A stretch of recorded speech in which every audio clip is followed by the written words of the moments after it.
Sometimes I have to pinch myself because like I've been playing for over 10 years, 6 a.m., sunrise, just like gorgeous time to get out before anyone else. And now I'm finally out here with a disc that I made, like 2 years in the making, a dream that's like 10 years in the making, 100% recycled disc. Oh, this is unbelievable.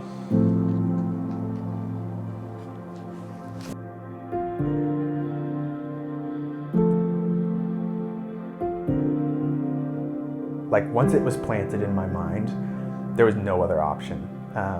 There still is no other option. It's like full steam ahead, and it still feels like the beginning.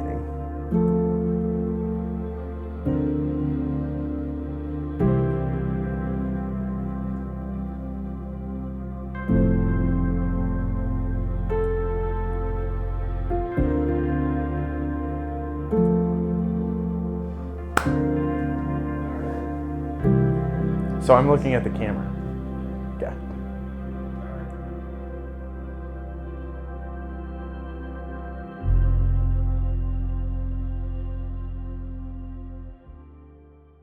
Yeah, so I started playing disc golf back in 2008. My group of friends, like some of my buddies, their older brothers got into the sport and just kind of introduced us. I don't really think we thought much of it at the time. We just kind of were out there to play, competitive with the buddies and stuff like that.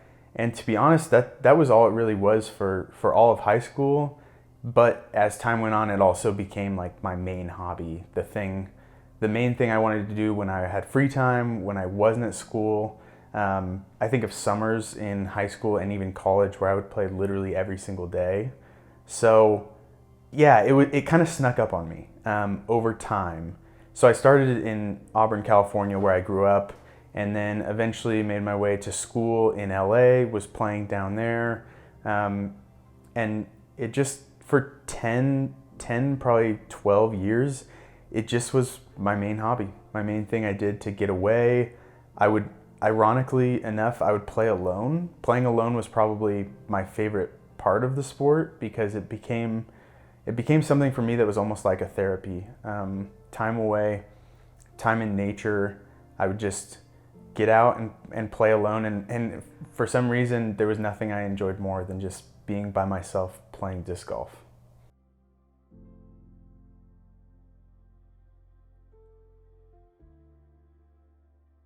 I can't remember like a specific moment necessarily where sustainability became really important to me. I guess I'd have to say that disc golf and sustainability both kind of snuck up on me over time. And those interests just slowly started to become more and more prevalent in my life.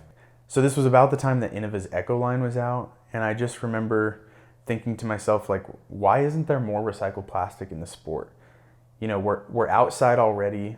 Plastic is doing the opposite to our environment of things we want, of longevity, of making beautiful courses. And so if we need plastic and other industries are creating so much waste, why don't we take their waste and use it to create our discs? Now, I didn't know anything about plastic at the time, so it's much more complex than that. But at the same time, it didn't need to be more complex. For 10 years, I just kind of thought, why not more recycled plastic? Why can't these discs I love and I throw and I buy too many of be made of recycled plastic? I attribute the beginnings of Trash Panda to 99% naivete. I literally thought to myself, I'll make a disc out of recycled plastic in my garage. How hard could it be? And ultimately not knowing was what I think allowed me the upper hand in saying, I'm just gonna dive in and try, and we'll see what happens. But I wanted to show people from day one, it's not like I started with all the skills. It's not like I started with all of the tools in my tool belt ready to go. I didn't even know how to weld, and I was gonna build a machine to make discs in my garage, and all of those pieces to it, I didn't know yet. Yeah, I think like back to being a kid, and my dad was just the guy who would fix anything. And he kind of instilled that in me of like, if you put your head down, if you're willing to learn, you can do anything. And so I think there was naivete and confidence paired together that allowed me the ability to start not knowing what the end product would look like, but thinking, let's go for it. Let's dive in head first. So I posted our very first YouTube video on, I think it was June 5th or something like that, 2020. And over the course of the past few years, I had really grown in my consumption of content. I like to say I was a content consumer, and I am a content consumer still before being a content creator. So I was watching a ton of YouTube, and I was really bought into some of the brands and some of the stories where I had realized like, oh my gosh, I've been following this person for 3-4 years now on YouTube. And I feel like I know them, I know their story, I like want them to succeed. And having been in marketing previously, I thought to myself, YouTube is just kind of the perfect place for us to start. Because we can bring people along for the story. I had no idea how to do anything I was setting out to do, so I knew there was going to be a big learning curve. But I thought that it would be more exciting for me and it would just grow like organically over time if I brought people along for the story. And ultimately, when it comes to sustainability, there's no such thing as one person doing all of the work.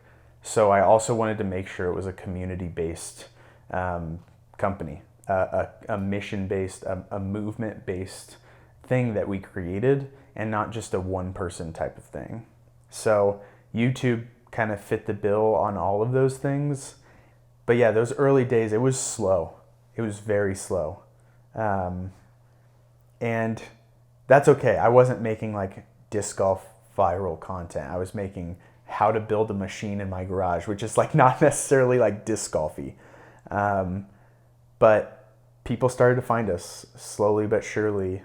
And then December 22nd of 2020, I posted a video that I wanted to post since the day I started, which was how to make a recycled disc.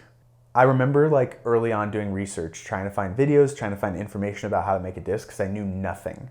So I knew this was a video I wanted to post as soon as I could to show people, here's how you can do it. And you can actually do it in your garage.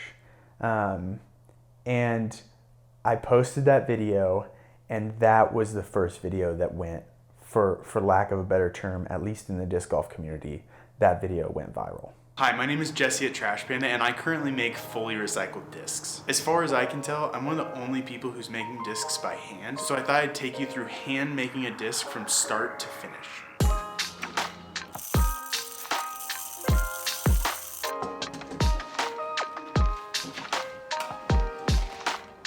At this point, I knew that I had a ton to learn.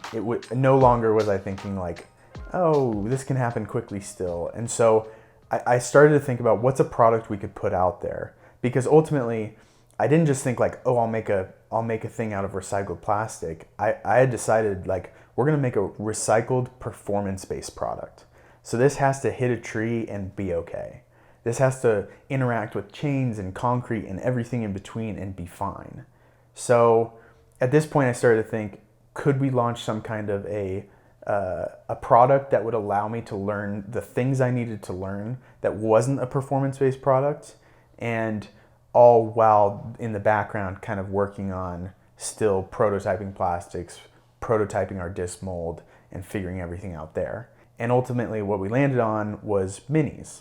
But the best part about them is that they aren't used, in the sense that they don't get thrown, they don't hit trees, they don't do all those things typically. And so we could use any plastic, even a plastic that felt horrible as discs. We could be diverting plastic, diverting waste from landfills, and make those. So in April, without any heads up, we announced minis made from trash, which was our first product ever, the first time we asked our audience to buy something from us. And those minis were made out of 100% recycled HDPE. On that day, we hadn't told anyone it was coming, and we had to close orders within 3 hours because we sold 1,000. And they were made to order, which meant over the course of the next month, I was gonna have to make 1,000 minis. What ultimately came of minis was a twofold learning experience. On one hand, it taught us, or it validated our audience. It validated the community we were building and the demand that was going to come from it. Because over this whole time, our subscriber base is growing, our email list is growing, and people are getting excited for discs. But not everybody needs a mini, yet everyone is showing up to support us in our mini sales. So it validated our community, and in addition, it became the perfect thing for me to learn everything I needed. I look at minis as like my schooling, as my education in this space, because we couldn't keep up with demand in the garage, and I knew I had to figure out how to scale that while also realizing we're getting closer and closer to producing discs. And ultimately, if we have a mini demand that's this much, our disc demand is going to be through the roof. And if we can't keep up with minis in the garage, there's no world in which we can keep up with discs.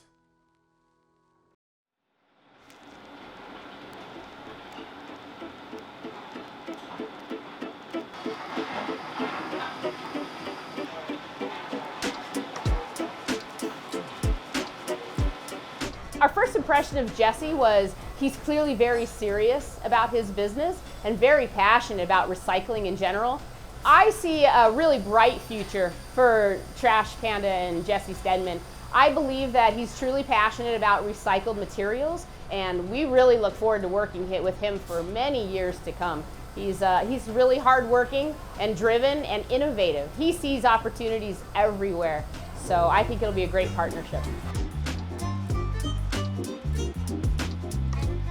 So scaling our manufacturing really allowed us to do 4 separate things. On the front end, it was a massive education opportunity. I talked a little bit about that already. I'll probably talk about that some more in a second. It also allowed us to meet demand. We were able to manufacture enough that we didn't sell out every single time, which is something we wanted to do because literally we just got messages every day after we sold out in a couple minutes or a couple hours from people saying like, I can't get one, and we wanted to make sure everyone could. It also allowed us the ability to automate our process and increase the speed at which we're able to produce minis. I haven't talked about it a ton, but in the garage, we have a machine that breaks all the time. We only have a handful of molds, and it's a very slow and manual process where scaling allowed us to make way more and do it in a fashion that was automated and didn't take all of our time. But then the final and most important part of it is that scaling allowed us to accomplish one of our main goals, which is to recycle more plastic. Ultimately, in those first few months, I think we did like 100 or 200 pounds, but now we're well over multiple tons of plastic recycled, and we're only going to continue that trajectory as we get ready to launch discs. So seeing that number go up just means we're accomplishing our goals of recycling more and more plastic. But it also has led to maybe the biggest hurdle we faced yet. Running recycled plastic is a pain in the ass. Can I say that? Yeah, hell yeah. It's our machines, actually, the technology that is inside of our machines, it's called a mixing screw, and it's actually built to homogenize plastic. So you can have additives for, you can have color or you can have strength. And regrinding is a surprise. You don't really know what you're going to get when you have reground or reused materials until you find a really good provider or you establish a really good rapport, which is what Jesse's doing right now, is building that relationship so that he knows he's going to get better quality materials in the future. And if you get a good quality plastic, it's just like running virgin material. It's really easy, no problem. But learning curve is pretty dramatic. But it's also been really nice because after Jesse, once I started talking about this program we're doing, I have a lot of other customers that are interested in recycled plastics now too. So I think that's better for everybody. So over the course of the first half of this year, we really tried to dial in what it means to make something out of recycled plastic. Because I myself only know so much, and our manufacturing partner, actually they had never made something out of recycled plastic. So this was a first for them as well.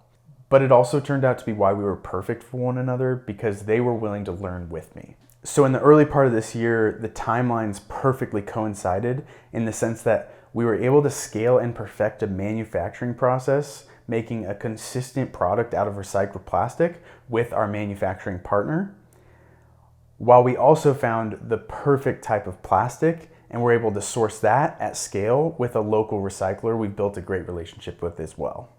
And once both of those things happened, I think I finally felt ready to pull the trigger on getting our mold made for the industrial machine. But I should probably go back a second and talk about the disc itself. I knew we wanted to start with a putter. I can't actually remember why I decided a putter would be the place to start, but from day one, I just had landed on putter. So we were gonna make a putter. And ultimately what I wanted to do was make something that flew as straight as possible. And that's not for the reason of like how it flies or anything like that, as much as it's for everyone. I fundamentally believe that sustainability and choosing that to take care of the planet is something we can all do. And I wanted to make sure that our disc wasn't selective in certain arm speeds or certain ranges of beginner to pro. I wanted to make something that applied to everyone. And so after years of prototyping that shape of the disc as well, we felt like we'd perfected it in a way that we could get it made into what would now be almost a $50,000 mold. So in these boxes right here is thousands and thousands of pounds of the plastic we'll be using to make discs. It's 100% regrind. And I'm super proud of that because one of the things people don't necessarily know is that only 9% of the plastic made around the world gets recycled. So literally out of all plastic, only 9% is getting recycled. And as you can see from this right here, we're on a mission to change that. So this is all of it right here. This is what will be turned into discs and what would have been in a landfill had we not gotten it. One of the crazy things about TPU is that it's hygroscopic, which means it actually goes from here and has to be dried.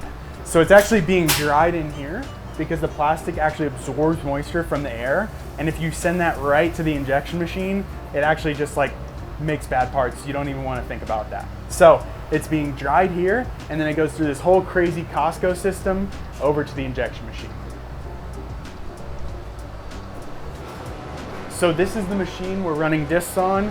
As you can see, we're literally paused in the manufacturing right now. There's our mold, there's a part in it, and so the plastic comes from way over there, ends up exactly in this machine, makes the discs. The process is super, super precise and incredibly well done. All of the machines here are state of the art. So to be able to do this ourselves, it would have been honestly hundreds of thousands of dollars just to get to this point. And the reason I say that is because when I think about the scale, it's like, yes, we can make a lot of discs, but what that means for us and for our mission is we can recycle more plastic. I just wanted to take a second to show you these discs and talk about my favorite parts about how we designed the bottom of the disc. And the first thing has to do with the plastic type being right here. It says TPU so that this disc can be recycled with ease in the future. Another thing I absolutely love is that it says recycled in Colorado on the bottom, and that has to do with our bias, but I'm super proud of the fact that we are making these right here in Denver, in our home state. It means the world to me that that's right there. Another thing I love about the bottom is that right here there's this weird funky little dial that actually says the date that this disc was made. There's an arrow with 22 to say the year, and it's pointing to 1 through 12 to say the month that it was made. In disc golf, you might know that people talk about different runs from different companies, but all of that's either guesswork or insider info. For us, you're gonna be able to know exactly what run this disc came from because it says it right here. But what I think turned out to be my favorite part about the disc is that we made the logo in a way that it uses this sprue bushing and injection point on the bottom of the disc. If you don't already know, that little nub in the center of the bottom of the disc is actually where the plastic is injected. And so that's just a necessary component on the bottom of every disc already. But we thought, what if we use that in the way we designed the logo for the inner core and actually engraved it around that point? I just think it's the coolest thing ever, and that has to be my favorite part about the bottom of the disc. But ultimately, when it comes down to it, how they look is one thing, how they fly is another altogether. So playing for like, let's see. For the last 10 years, I'd say that like early morning disc golf is my favorite. Like 6 a.m. before anyone else is here. I mean, This is one of the busiest courses in the country. No one's here, and look at hole 1. Like, this is a dream. So, yeah, let's throw these around, talk about how they fly, have some fun, maybe snag an ace.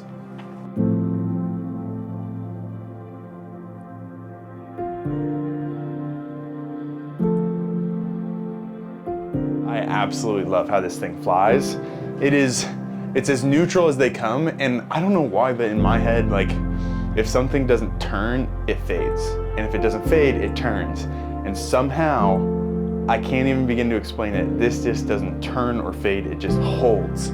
And the glide is insane as well. Like, this is a 270-foot shot, little bit of a low ceiling. There's no reason we should get there, yet like, this disc is gonna get us there no problem.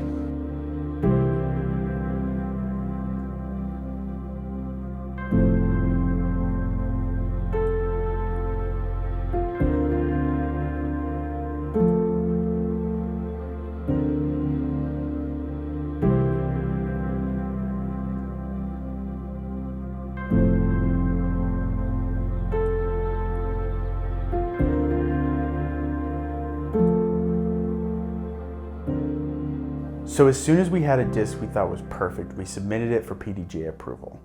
And we kept it under wraps because we had this whole marketing plan ready to go, but the PDGA just posts as soon as something's been approved.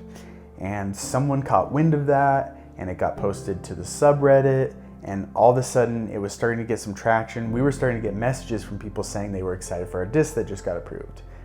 And we hadn't said what it was, and we hadn't said the name up to that point. And it was really fun because people just started to speculate. But when it comes to the name, it all starts when the Earth was formed. Many moons ago, when we weren't here, the Earth was formed starting at the center. And things started to collide, and the gravitational pull started to get bigger, and over time, everything built up on the foundation of the core. So when it came to naming our first disc, it felt like we could only start there, at the center, at the beginning, which is the start to which everything else will build. But Inner Core actually goes beyond the planet too. It applies to the community. I say this with full confidence now after 2 years of Trash Panda, knowing that we literally couldn't be here today without you. The people who subscribed and bought products, and everyone who has supported us in our mission and rallied around the goal of growing the sport sustainably is the very reason we are where we are today. So this disc flies perfectly straight. It holds any line you put on it. It's an absolute dream to throw, and yes, I'm completely biased, but it's also my dedication to you. For being here, for supporting my crazy idea from early on, from watching our videos to buying our products to supporting everything that is Trash Panda and ultimately moving the needle forward on our mission of growing the sport sustainably. You are the reason we are where we are today.